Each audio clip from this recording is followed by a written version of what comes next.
Hi guys, welcome to episode 15 of the Liverpool career mode. We have a huge episode for you guys today.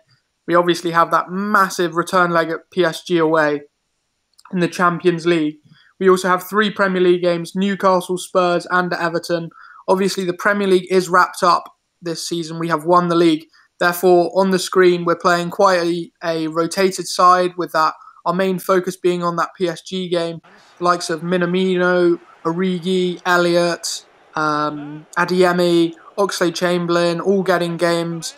I think our defence is heavily rotated as well. The likes of Milner, Neco Williams, Konate, and then Alisson's really the only guy who kept his place. So making 10 changes is obviously quite a big move from us. But with that PSG game in just a few days' time, I felt the need to change everything round. As I said, I've secured the title already.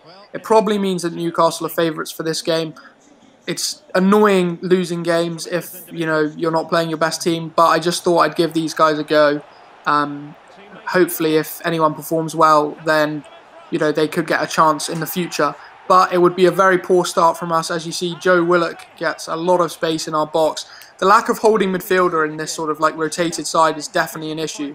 Normally I would play James Milner in holding midfield, but obviously he's having to play left back because Andy Robertson's injured at the moment for the first team, and then I can't play Tsimikas in the left back because he's already playing so many games for the first team. So perhaps a bit more squad depth would actually help us out there, but that's something to get into next season. As you see, we've got this corner on the stroke of half time. And unfortunately, Joel Matip, a free header at the front post, but he can't direct it goalwards. I think he should do a lot better there. As you can see now, just after half-time, Oxlade-Chamberlain and Elliott have been fantastic in most of the games I've played them this season. And they created another chance between themselves here. Oxlade-Chamberlain really probably should do a bit better there with that chance as they take Joel Linton off. Talking about Joel Linton, what a recovery he's made this season. As I just say, that Matip skies his second header. But Joel Linton as a box-to-box midfielder is so much better than Joel Linton as a striker. What I will say is you might be able to see on screen that we are 2-0 down now. I lost the footage for the Newcastle second goal. But as you can see, Divock Origi did score another goal for us this season. I think that might be his 5th in the Premier League, so definitely a decent record from him. He deserves a chance elsewhere, I imagine, as he will be getting one in real life. But yeah, just to let you guys know that it is 2-1 to them rather than 1-1. So with about 10 minutes left, I did bring on a few of our better players just because I was happy to give them, as I'm saying this, what a challenge that was by, I think it was Neco Williams. But yeah, I was happy to bring on the likes of Salah, and I think maybe I brought on a couple of other players. Naby Keita came on. But yeah, Salah was the main man there. In the 92nd minute, he managed to score a goal. Basically his first chance of the game. Coming on, I was happy to give him a few minutes in the hope that he could get a chance like this. And he absolutely did. He shouldn't be tired going into the PSG game. He's very good at recovery-wise in real life, as he is on FIFA. So he'll be absolutely fine going into that game, and thankfully he's managed to secure our draw here to keep our momentum up in terms of positive results. Bit of a shame that we couldn't get the win, but as you guys will see on the stats here, we did actually have the better of the game. We had 3.4 XG to their 1.9. So in terms of the game, we did actually probably deserve 3 points, but as I say, in order to give our full team a rest, I was very happy to just get the draw and play the youngsters and a bunch of rotation players. So as you can see on screen, because I was able to rotate nearly everyone in this team apart from Alisson, we were able to play pretty much the full strength side for this PSG game. Tsimikas, Van Dijk, Joe Gomez and Trent Alexander-Arnold. I'm playing Gomez over Matip. I made that decision before the last game already. That's why I played Matip in the last one against Newcastle. I just thought that having Joe Gomez's speed against the likes of Neymar and Mbappe is pretty vital. I also gave Firmino the big nod up front, hoping that he could get something from this game. So really, really good sides, both us and PSG. It would be PSG that struck first, though. As you can see, that is an inch-perfect pass from Kylian Mbappe to get it past Alisson and also not pass it through Joe Gomez or Van Dijk. As you can see, the ball comes through. I dragged the keeper out. I thought he was going to shoot first time, and he just manages to slot it across. It's a great pass, and it's a really easy finish for, I think that was Brozovic, a new signing maybe that they made in January. And PSG were causing us all sorts of problems in this first half. As you can see, Neymar Jr. going through there. Alisson makes 2 really good saves. And yeah, in terms of chances, PSG definitely had the better of the first half. However, I did get Salah through here, hoping that he could take his chance. I don't know why he took it on his right. I was hoping it was one of those ones where it's sort of in the middle and you hope he goes on his left. But unfortunately, he took it on his right and had to go near post. But at half-time, I made the change to take off Thiago and bring on Diogo Jota. Just because I wanted to go to a 4-2-3-1, bit more attacking, playing Jota up front and then Bobby Firmino just behind him at attacking midfield. So that was the decision I made. We needed 2 goals at this point to get back into the game, so we had to go for it. It would mean that there would be a few more chances for PSG going forward, but I was hoping that I could just deal with them. As you can see here, they create another chance, Alisson with a really good save, but it did mean that we had a lot of men forward for the counter-attack. As you can see, we've got 4 guys on there, like 5 guys. So when the ball comes through to Salah, he gets to play through Jota, and unfortunately he takes a little bit of a heavy touch. I was hoping that he could just pass it across to Firmino, but it went all the way through to Mane. It comes back out to Jota, and this time it's a better pass into Mo Salah, and he's not missing that. We're 1-1 in the tie on the night, and 3-2 down on aggregate now, so 1 more goal would take it to extra time. So hopefully we were able to get that. As you can see, Diogo Jota again on the ball. He was much better than Firmino was in that striker role. Unfortunately missing wide of the post there, but Firmino was quite poor today. So as you can see there, I took him off for Harvey Elliott. Big faith put into Harvey Elliott. 10 minutes left. We need a goal. If we conceded now, it probably would be game over. So it was about like seriously defending for our lives at the moment. Thankfully managed to get the ball back. Unfortunately, I gave it away straight away, but it didn't mean anything. It was a good save from Ali, and we managed to win it back.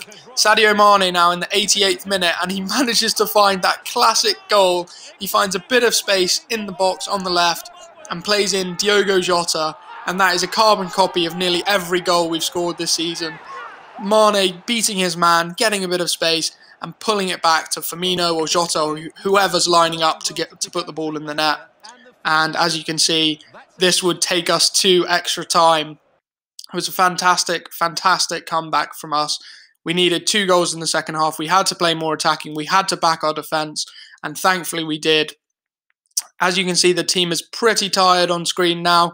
The likes of Fabinho and Henderson have been on all game, and they're really struggling against that PSG midfield. So I did bring on Naby Keita, and obviously I have 1 more change to make at some point because of the new rules where you get an extra change in the extra time, of course. But it was that man who came off the bench, Naby Keita, who had a really good chance there. It was a good save, but unfortunately the ball would fall to them, and then on the counter attack they whip in a wonderful low cross, and it's a great finish from their left back Guerreiro, who they signed again in January. PSG seems to have a massive January window. I think they signed Koke, Brozovic and Guerreiro, so unfortunately there's not much I can do there. And as you may have seen on screen, Fabinho picked up a knock, so I had to bring on Oxlade-Chamberlain. Like, this is a real problem for us at the moment, having a lack of holding midfield depth, because it means we're having to bring on box-to-box midfielders to play holding midfield. And it sort of killed us in this extra time period. As you see, we've conceded another goal, this time to Angel Di Maria. And the defence was just getting 0 protection here, unfortunately. And it was a really simple finish for Di Maria, but a good one at that, I must say. Trent did win the ball back here with only like a minute left plus stoppage time. And I was hoping to get Jota through. He sort of gets caught up a bit by Ramos and Hakimi, so I slot the ball back, and then Harvey Elliott, the youngster, probably our final contribution in the Champions League this season, but it's a good way to go out. I'd rather go out with a goal from us rather than concede a last-minute winner from them. So I know we didn't have enough in the tank, but we really took probably the best team on FIFA all the way to 120th minute. As you can see on screen, 3.1 XG for them, 4.4 for us. We needed to be a bit more clinical. Jota, Firmino, they had chances, but they couldn't quite take them.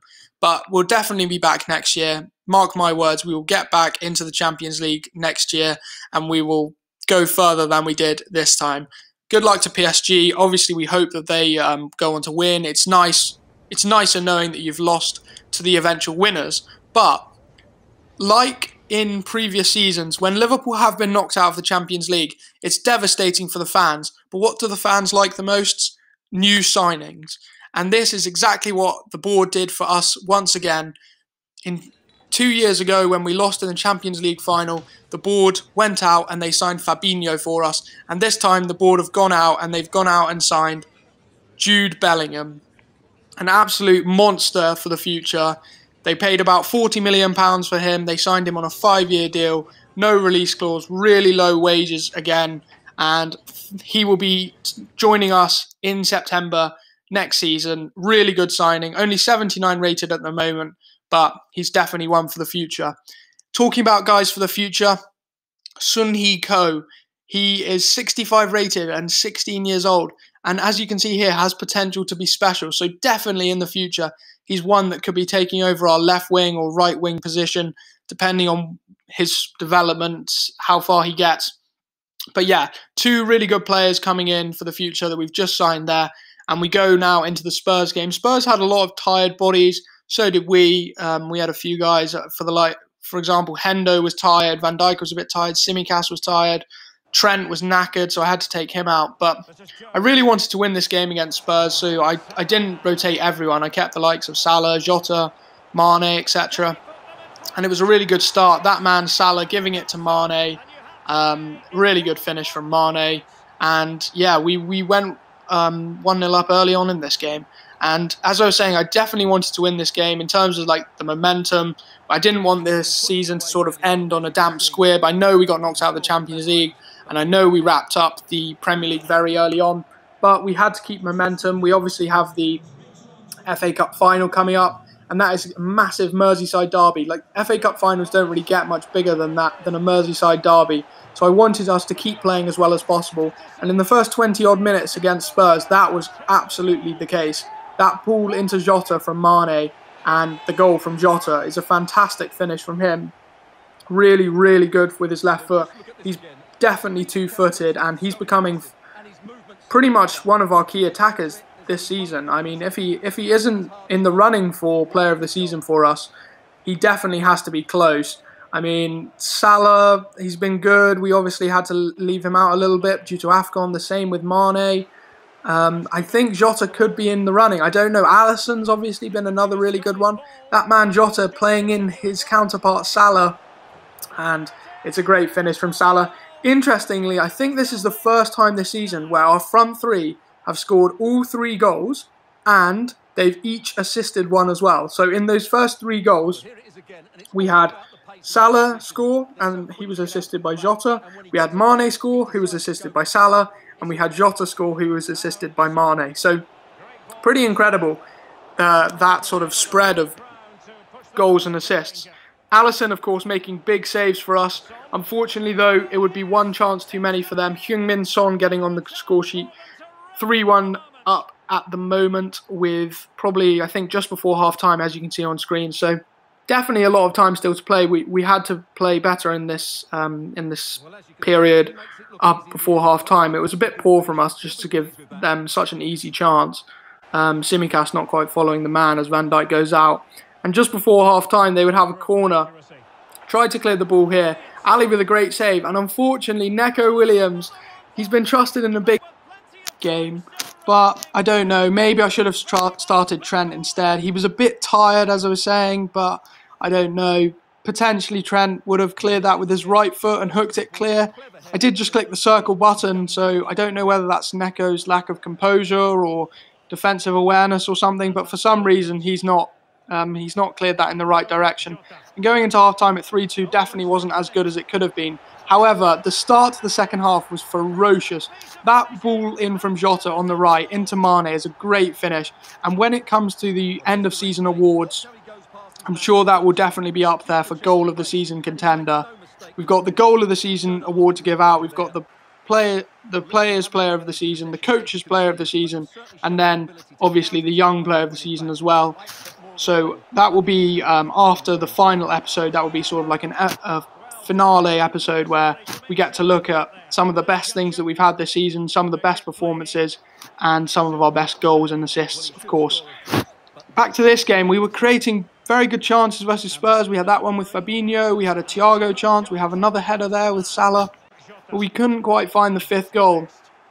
So it made it even more frustrating when Spurs go down the other end and Dane Scarlett, the youngster, has the pace on Van Dijk, and glorious finish past Alisson. That's a really, really good goal from such a good young player. He hasn't got that much game time in real life this season. Obviously, Spurs not having the best season, so they're not able to rotate as much as they perhaps could have done if they were having a very good season. Even that man Kane hasn't been rested a lot, probably because he's looking to find his form. However, 4-3 with a minute to go plus stoppage time. Scarlett whips a ball in. Højbjerg beats Van Dijk in the air. Had a big run up there, Højbjerg, so it's probably why Van Dijk didn't win the header, even though he had a standing start. Son with the ball in. And unfortunately, the ball comes straight back out to Sergio Reguilón. Gives the ball back into Bergwijn. Scarlett again, and this finish is just incredible. He's only been on the field about 10 in-game minutes, and he's scored two absolute beauties. Or maybe not 10 in-game minutes, maybe a bit more than that, probably about 25. But still, two absolute beauties, one into the bottom left corner, one into the top right, and Ali really couldn't do anything. And that is literally the final kick of the game. There's nothing we could have done. Really infuriating to concede 4 goals. As you can see on the XG, 4.3 for us and 3.4 for them. It was actually a tight game. Unfortunately, we let them back into it when we were 3-0 up. But what can you do? Sometimes your defence just goes to pot on ultimate difficulty, and today was definitely one of those days. But we go into the game against Everton with, most of our players back and rested.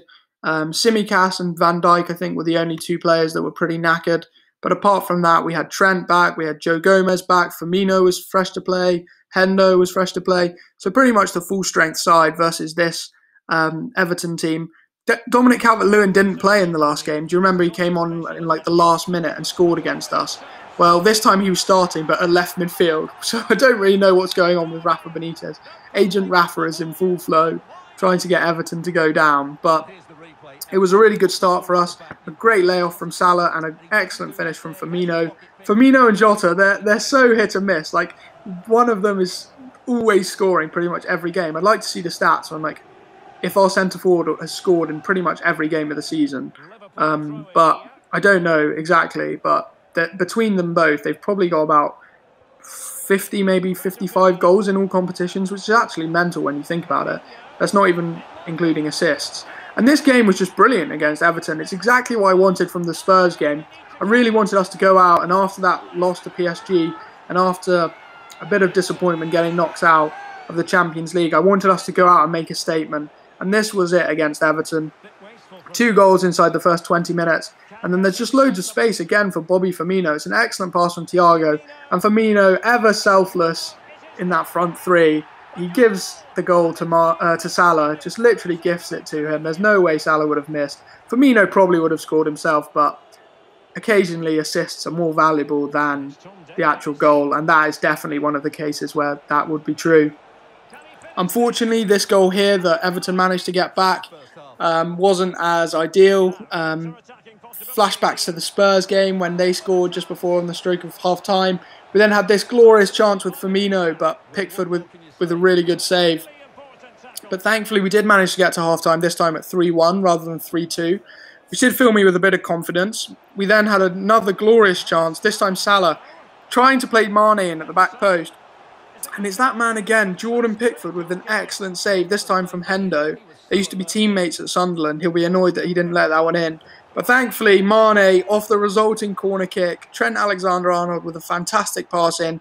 I haven't scored many corners this season, but normally getting either Mane or Salah to the front post has been much more fruitful than getting someone like Van Dijk or Fabinho or some of our bigger players on the ball, which doesn't really make sense, but I'll take them however they come, these goals. So we got a 3-goal lead. We restored the 3-goal lead, and that shot there from Tom Davies, that was close. That probably should have gone in. But Van Dijk makes an excellent tackle here, plays a lovely pass over the top to Mane, and Sadio Mane running in one-on-one with Pickford. Great finish with his left foot, 4-star weak foot, of course. 5-1 up against Everton at home. This was exactly the result I was looking for when when I was talking earlier about that defeat to PSG. We needed the fans back on side. The signing of Bellingham, this trumping of Everton here, Merseyside rivals, and obviously an FA Cup final against the same opponents coming up in the next episode. It's really good. Things are looking a lot better after that, after the disappointment of the PSG game. And Salah, just to put the icing on the cake, it's a classic Mo Salah goal, running down the wing, cuts in onto his left foot and puts it in the far corner. It's really just, apart from that goal that we conceded, it was just a fantastic performance from start to finish from us. They couldn't deal with us at all. And even in the last minute of added time, we were still attacking them, still going for it with Trent and Salah. They blow up there, but it didn't matter. The game was won far, far in advance of that chance, and we will absolutely take that win. Thank you guys for watching that episode. Hope you guys enjoyed it. Hope you guys enjoyed the signing of Bellingham. Obviously, the board came up absolute trumps with that one. Leave a like if you enjoyed the video, and I'll see you guys in the next one for the finale of Season 1. Hopefully, we get a good result in the FA Cup final. I'll see you guys there. Thanks for watching. Bye.